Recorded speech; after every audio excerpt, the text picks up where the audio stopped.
राज्यातल्या तब्बल 56 लाख शेतकऱ्यांना दिलासा देणारा आणि 36,585 कोटी रुपयांचा आर्थिक भार उचलणारा कर्जमाफीचा ऐतिहासिक निर्णय राज्य सरकारनं जाहीर केलाय।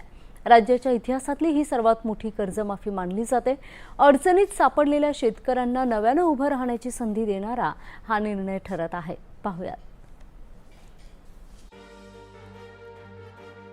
एल निनोचा परिणाम होण्याचा अंदाज। राज्यात अनेक भागात अद्याप पेरणीयोग्य पाऊस झालेला नाही। धरणांमधला पाणीसाठा गेल्या वर्षीच्या तुलनेत कमी आहे। अशा अनिश्चित परिस्थितीत राज्य सरकारनं शेतकऱ्यांसाठी मोठा निर्णय जाहीर केलाय। तब्बल 36,585 कोटी रुपयांची कर्जमाफी। या निर्णयाचा लाभ राज्यातल्या सुमारे 56 लाख शेतकऱ्यांना होणार आहे। विशेष म्हणजे कोणतीही निवडणूक नसताना शेतकऱ्यांना दिलासा देण्यासाठी हा निर्णय घेण्यात आल्याचं मुख्यमंत्री देवेंद्र फडणवीस यांनी स्पष्ट केलं।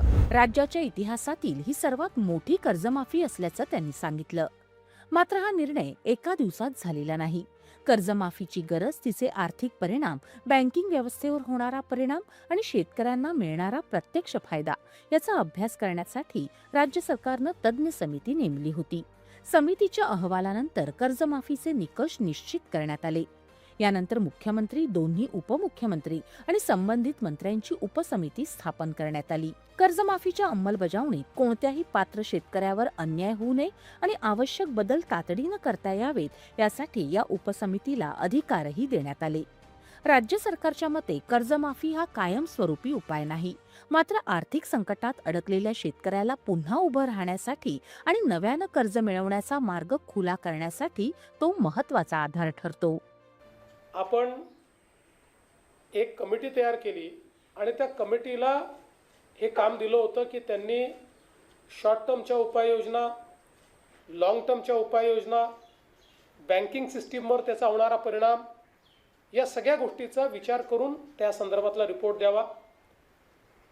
समितीच्या रिपोर्टच्या आधारावर काही निकष आपण यामध्ये टाकलेले आहेत, पण मला असं वाटतं की आज आपण जर विचार केला तर 36,585 कोटी रुपये आणि 56 लाख शेतकऱ्यांना या कर्जमाफीचा लाभ होणार आहे।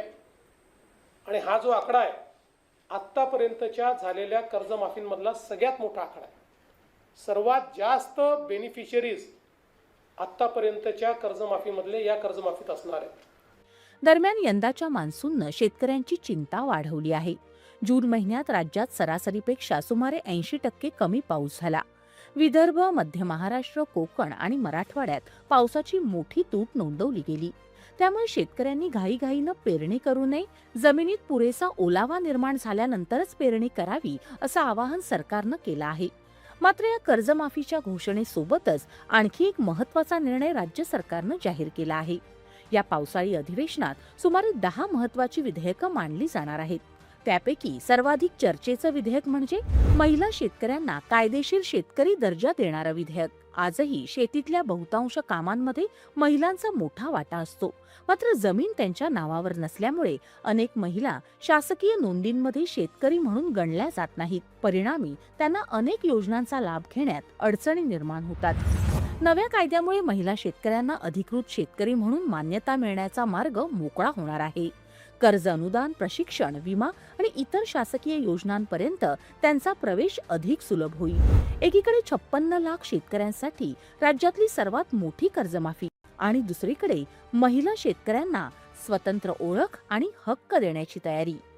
पावसाच्या अनिश्चिततेच्या पार्श्वभूमीवर राज्य सरकारनं घेतलेले हे 2 निर्णय केवळ तात्पुरता दिलासा देणारे नाहीत, तर ग्रामीण अर्थव्यवस्था अधिक सक्षम करण्याच्या दिशेनं टाकलेलं महत्त्वाचं पाऊल मानलं जात आहे।